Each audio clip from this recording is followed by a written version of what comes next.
Hey folks, here's the latest project I'm working on. Decided since I've started doing cutout work and I'm going to have lots of comb, I need to learn how to melt it down and see if I can't render some wax and maybe make some wax products. So tonight I'm building a solar wax melter.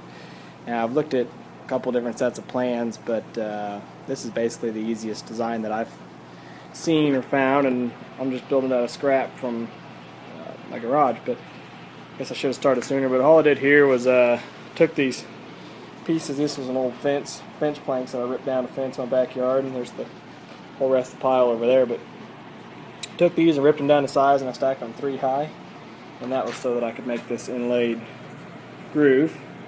And I built it to fit this piece of glass, which I had. That's from my big pile of glass back there that I got for free. And so far, this is the whole deal. I've just got the basic box with the glass lid. Got it on hinges. Pretty stout, but you know, built it to overkill. And what I'll do is in the bottom in here,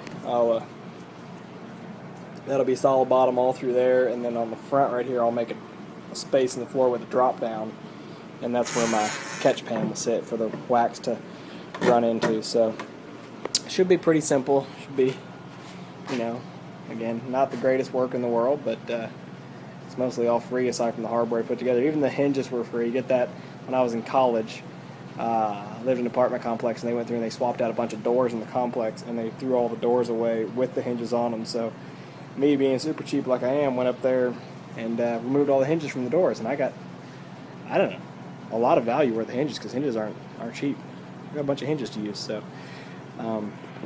in other news, I went and looked at another cutout tonight, which I'll have a video of that once it's all said and done.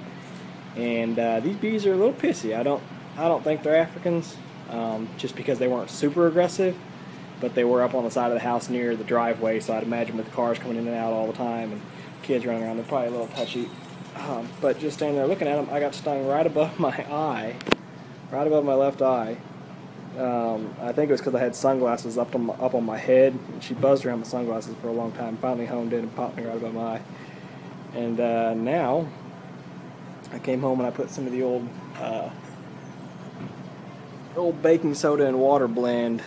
I don't even know if that works or not, but I did as a kid, so I put some of that on it to make it feel better. And took some Benadryl because my eye was starting to puff up, and I'd really hate to go to work with a swollen eye tomorrow. But now I'm out in my garage working, and I'm sweating like crazy. I'm trying to sweat out some of the venom too. And the baking soda paste is starting to run down into my eye, which is a fun little side effect of putting on something that's supposed to make it feel better. Now my eye's burning, but anyway, it's all fun here, so we'll see you later. Alright guys, just wanted to give you an update of where I'm at with my solar wax melter.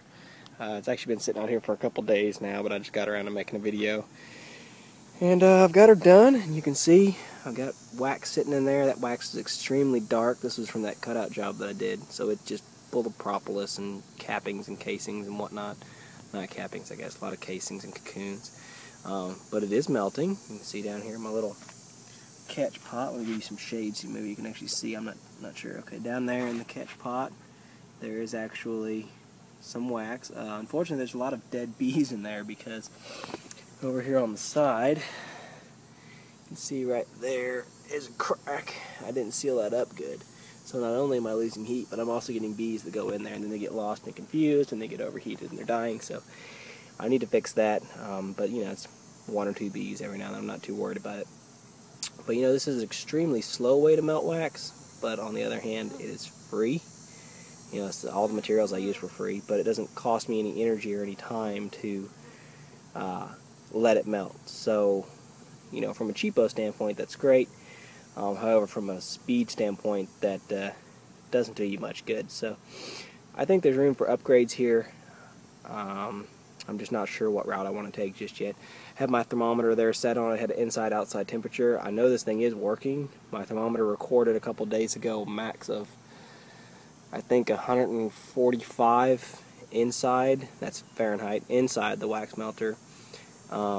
And outside, the max temp that day had reached like 95 or something. So I know it is working. Obviously it's working, it's melting the wax. But I don't know, it's slow, and you know, requires some patience. So last night I played around with actually melting. I don't know if you can see my stuff still sitting over there, but I actually just got a pot of water, put in about a gallon of water, and then melted down what was left of that 5-gallon bucket almost of comb from that cutout job. And that was a lot faster indeed, but again, it took me the time to stand there and, you know, watch the pot, stir the pot as it cooked, and I got to strain out all the cocoons, and you know, just, I guess it's what you want to do. But that worked, and I think in the end, with all this playing that I'm doing, most of it's just for the sake of learning. I'm probably going to get like a little disc of wax. That's going to be it. I don't expect a whole lot. Might not even have enough to make a candle, but at this point, it's all just for the sake of learning. But I've got set up over here. There's my bucket that all the wax was in. When I opened it up, I had about a 1/2 inch of honey left in the bottom of it. So I set the bucket back out here for the bees to rob out what they could. But I think it's been sitting in the bucket for about 3 weeks. And I opened it up and it was full of small hive beetle larvae and small hive beetles. And I don't know if what honey was in there, if it was fermented or what. The bees are taking it, but they're definitely not going for it like crazy. You know, they're not swarming it at all like I would expect. You see over here is the rest of the wax that I didn't melt. It had a lot of honey on it, so I left it for the bees to rob out. And then we got almost 3 inches of rain last night, so I think the honey's been diluted quite a bit. There's a hole in the bottom of it. I don't know if you can see. Right in the middle there's a hole, so that's why it didn't fill up entirely. But I think what honey was in there got diluted a lot with the water. But the bees are still in there. I don't know if they're robbing propolis off or taking wax, or if they're drinking up that honey-smelling water. I'm not sure, but actually look in here and see. I don't know if you can see them down there, the little white grub-looking things under the water. The bee is stirring it up, but you can see those little white grubs. Those are all the small hive beetle larvae over there and over here. They're dead, so I'm not worried. But, you know, it still is kind of gross to open up that bucket of wax and find a bunch of small hive beetle larvae crawling around in there. Anyway, I'm letting the bees rob out what they want of that, and I'll let it sit there as long as they're interested in it. And then I'll throw it on my compost pile. All of the other cappings and, I keep saying cappings, not cappings, cocoons, all the other cocoons and stuff, the scrap, the slum gum that I got out of boiling the wax, I did throw on my compost pile. And I've got bees over there sniffing around on it right now too. So anyway, I just want to make this video show you where I was at with my solar wax melter. I do have it running and operating. I think it needs quite a few upgrades, seal up the holes, and you know, it needs a better screening system so that I don't get cocoons and stuff washing down into my catch pan. So anyway, any ideas or any comments, let me know. Otherwise, I'll keep on tinkering and let you all know what I come up with. See ya.